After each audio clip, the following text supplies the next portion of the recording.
Hello everybody, welcome back. First things first, quick apology for the rather lengthy gap there.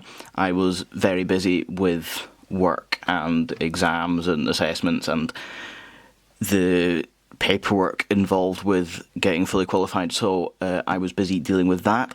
I now have some breathing time, so I am back with this device. I got this from AliExpress for, I think, £1.80 including shipping, which is suspiciously cheap for a 120 watt, in inverted commas, charger. The other thing with this, which is interesting, is I think this might have come pre-exploded, because this thing absolutely stinks of capacitor electrolyte. Like, it is literally burning my nose just being near this thing. So there's a not insignificant chance that this might explode when I turn it on, so I haven't actually tested this yet. I'm going to do that on camera. This one does annoyingly have a US plug on it. I do not have a proper adapter for a US plug to hand. I do have my Hoppy, which has one of these horrendous universal plugs on it, and I do also have these, which are US outlets, which I picked up while I was travelling in the States last summer. This I don't really want to connect because this is not rated anywhere near the 240 volts that we have in the UK. It's only rated 125 volt. I don't want to connect this to 240 volt because I have no idea what the internal construction of these is like, and I just don't want to overvoltage things massively. I'm also not entirely clear how you connect one of these. There are no labels on the back telling me which side is line, which is neutral. I'm assuming this is the earth, and there's 4 contacts, but 2 of them are bridged. I'm not really sure. The US system is weird. I got these because I found them in Home Depot, so I'm not going to use this. We're just going to do it with the Hoppy. Quick go over the model of this, model KO-71, input 100 volt, 240 volt, 50-60 Hz, 0.5 amp, fairly standard. USB output 5 volt, 3 amp, 9 volt, 2.2 amp, and 12 volt, 1 amp. 3 bloody hell. Okay, so USB-A is 3.6 to 6.5 volt. That's huge discrepancy. That's nowhere near what it's supposed to be. 3 amps, 6.5 to 9 volt. Again, that's huge discrepancy. 2 amps and 9 to 12 volt, 1.5 amp. Those ranges are horrendous. Okay, and then we have the USB-C again here, 5 volt, 3.1 amp, 120 watt maximum. ROHS, which is the reduction of hazardous substances, which means it's supposedly lead free. Double insulated, do not put in the bin, made in China. Okay, those voltage ratings are interesting. I'm gonna, well, we'll have a look and see how accurate those are. This does fit reasonably well in the Hoppy, and the interesting bit, I just turned that switch off. I'm going to move this out the way from directly under the camera, so if it does explode it hopefully won't damage it too much, and we'll turn it on.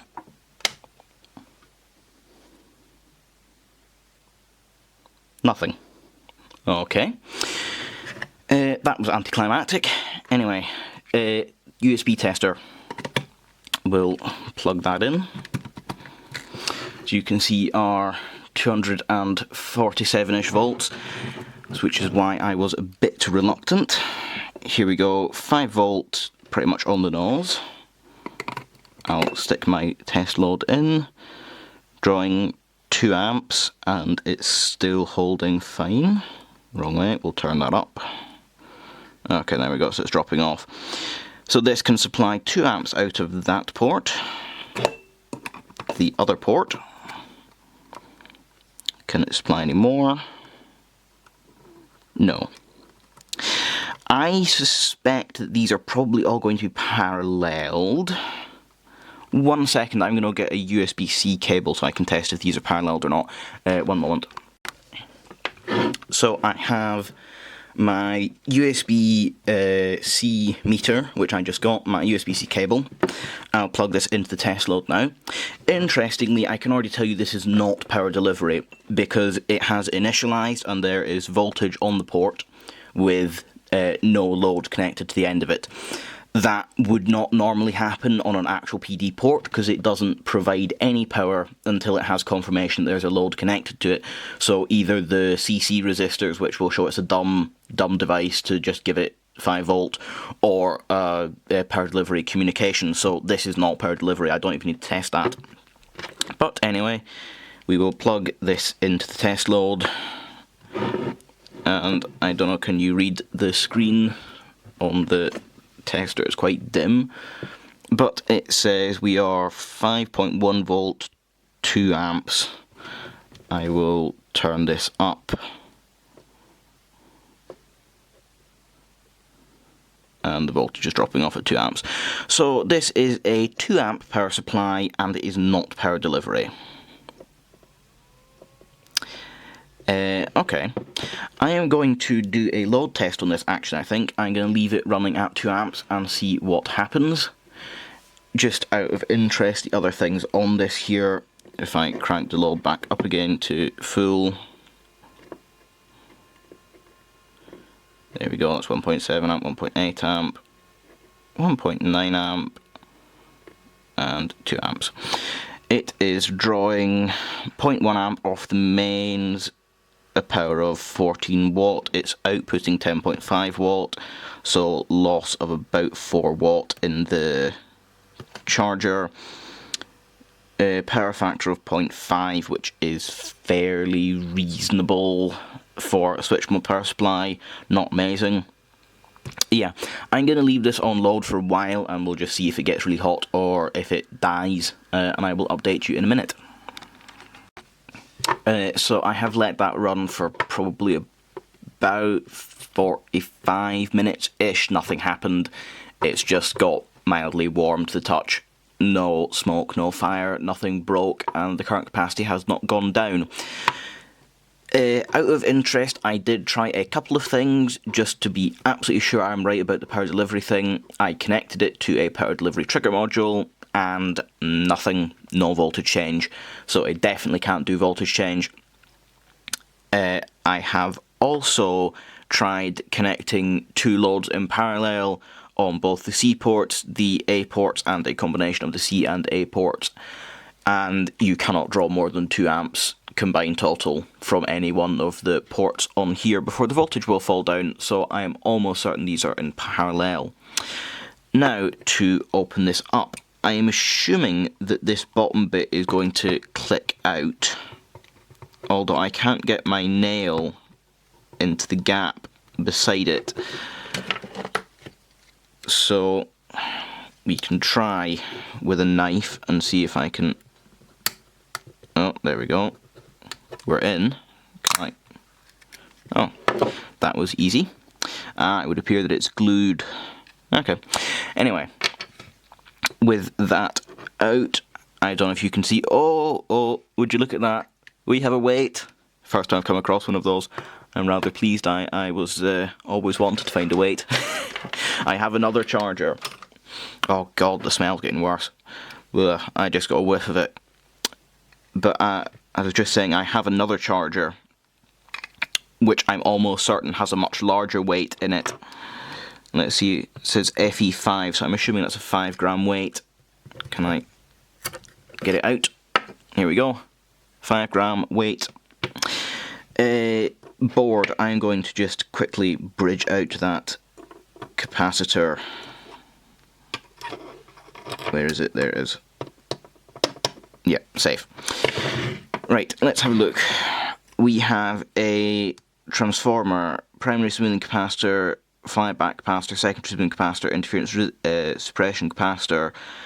This is probably a snubber capacitor and a fusible resistor, which is good.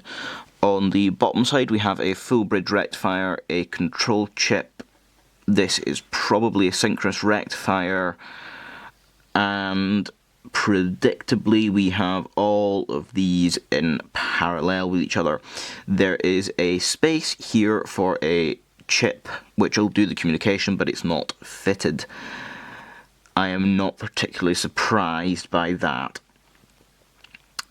Is there anything else of note? Not really. The isolation distance, the isolation gap goes through here. It is not horrendous, it's not great either. I've seen better, I've seen worse. I am going to get my IR meter out actually, and we'll do an insulation resistance test to make sure the output is isolated. So one moment while I go and do that. This is slightly awkward. I can't find my small one. It must be in one of my boxes somewhere, toolboxes, and I cannot actually find where it is. So we have to use the big, rather complicated telecoms meter. I only just managed to get this sort of working, but the IR function is indeed accurate. So I have to set this to 500 volts IR. I have connected it, I'll show you here, I have connected it between one of the incoming phase, and the outgoing earth 0 volt. Putting that down next to it here, and we'll show you this is the output. It will be the mega ohm scale, not the rheostat balance thing. Turn that on. We get basically infinite, so the output is isolated at 500 volts. This machine does not go higher than a 500 volt, so if it's past a 500 volt I can't go any more than that. I could, I suppose, do the 11,000 volt test. Yeah, sure, we'll do the 11,000 volt test. What have we got to lose? I have the higher voltage tested up. Just before we get into that, so people don't come for me in the comments, I asked a friend of mine who does work in the US about these. Turns out the screw on one side is for live, the brass ones, the silver ones are for neutral. These are loop in and loop out, or you can cut the link here and use them for split phase 240 apparently. Apparently these are also rated for 277 volt, even though they say 125 on them. Again, the US is strange. I don't really understand why or how. Also, apparently, the US is ahead of us in the, or was at the party before us in terms of the terminal or screw-free connections with these push-fit connections on the back, which I am informed are apparently terrible. I don't know, though I've never used them. Anyway, with that out of the way, onto the high voltage portion of the test. I have one leg of the 11 kV wired onto the input. I have the other leg of it here floating, and I'm going to just sort of move it about and see if it'll arc out the other side. Theoretically, a power supply should take a flash test of, I think, 8,000 volts is the flash test for the isolation capacitors. 11,000 volt is pushing a bit, but again, I don't know, maybe, well, I would expect a quality power supply would probably survive it for a flash test. Not sustained though. Anyway, let's try this out. Oh, I don't know if you can see that, but it's arcing straight out the other side. Therefore, this has failed in spectacular fashion, and my room now stinks of ozone. Better than stinking of capacitor juice. I can't work out which one of these capacitors is leaking. I'm going to have to take them out and see, but there's definitely one leaking on here. The smell of it is horrendous. Anyway, I'm going to do the turn on the transformer, I think, and as I say, I'll take these capacitors off and see if I can work out which one is leaking. So, one moment. So, I have already taken the core out. I have the two halves of the core here, just heated it up with the hot air gun and pulled them apart with some pliers. I am now going to take the wrapping off. Unfortunately, I can't zoom in more than this with the camera lens, so I'm just going to zoom in a bit more in post. so hopefully you can get a better idea of what's going on. I can already see there's a big gap here, but I can't see any copper exposed through it, so it shouldn't be too much of an issue. We have, this is probably the so this is the, yes, this is the feedback winding. Oops, I bumped the camera there. I can tell this is the feedback winding because on this side here we only have 2 pins and the wires to them are doubled in parallel, so this is the secondary, this side must be the primary, so a few number of terms on the primary side of the transformer must therefore be the feedback winding. If we snip this off and unwind it,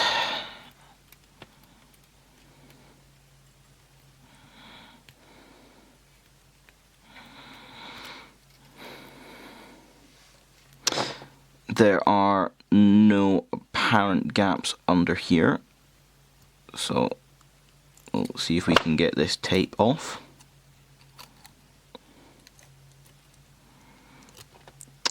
So this is the secondary then. Get the tape off my fingers. This is the secondary. If we snip those. This has 2 wires parallel. Oops, I cut the wrong end of it. This has 2 wires paralleled in it in order to decrease the apparent impedance due to something known as the skin effect, which is basically a thing that makes wires have a much higher apparent impedance to a high frequency signal. It's complicated and I'm not going to explain how it actually works because I don't really understand it myself. Here we have a small issue. So there is no groove, I don't know if you can make this out, but there's no groove here to recess the primary legs in, which means that the secondary winding sitting on top of them here is basically touching the exposed primary leg, which means there is no isolation in this transformer. It's just being isolated by the lacquer on the wires, which is unfortunate because other than that, this is actually not a terrible transformer. I've seen much worse. Only 1 layer of tape on this as well. There's usually 2. Trying to get my... There we go.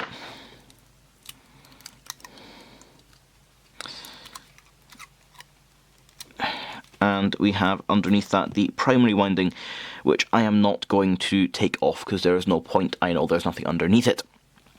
But we have here the primary winding, which again looks to be fairly well wound. It was a fairly neat transformer, fairly well wound.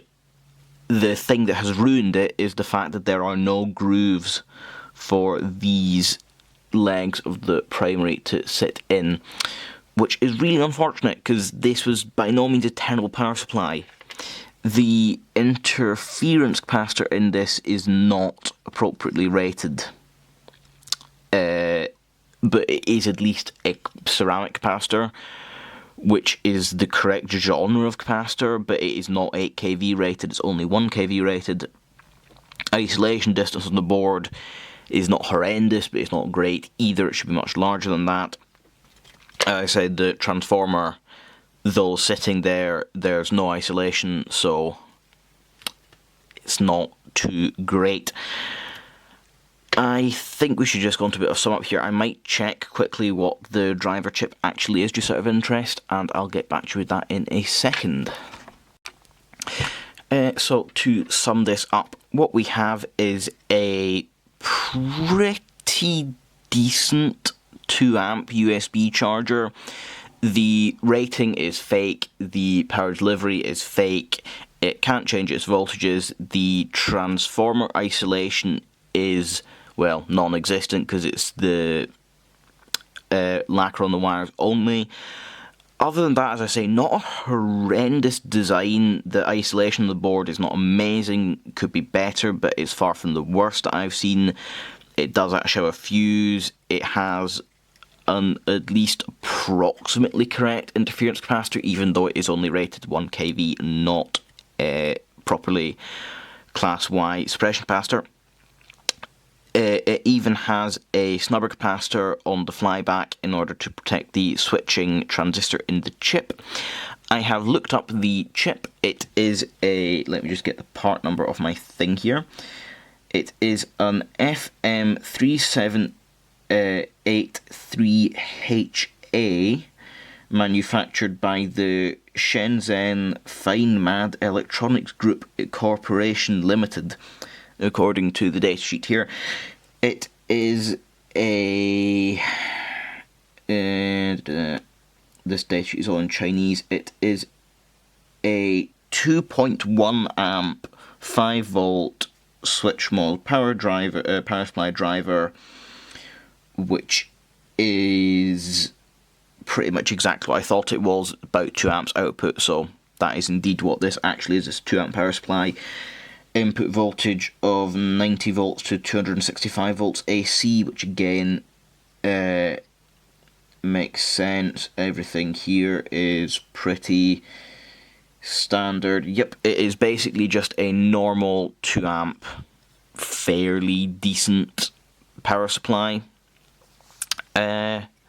Yeah, ruined by the fact this transformer does not have proper isolation in it. And of course, I almost forgot to mention the weight in it to make it feel slightly more legitimate, which is a novelty for me. I haven't come across one of those before, although I have heard of other people finding them. With that being said, thank you very much for watching. I will see you in the next video. Like, comment, subscribe, do the things, questions, suggestions, all that stuff, stick them in the comments because I do read them all. And I will see you in the next video. Goodbye.